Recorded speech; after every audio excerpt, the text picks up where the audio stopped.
At para po sa kaalaman ng lahat, ang ating pong request sa PSA or sa Philippine Statistics Authority kukol sa pangalang Mary Grace Piatos ay ating pong na-receive ang kanilang tugon dito nung dated November 25, 2024 at dito sinasabi nila na base sa kanilang record ay walang ipinanganak na Mary Grace Piatos ang pangalan.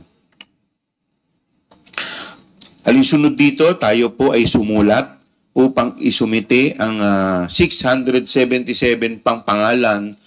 na nakalagay sa acknowledgement receipt ng DepEd kung saan tayo po ay binigyan ng tugon ng Philippine Statistics Office dated December 8, 2024 at dito kanila pong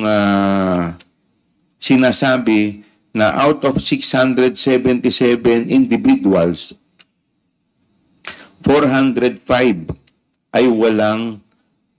birth certificate o walang record sa birth certificate o pwede nating sabihin na non-existent.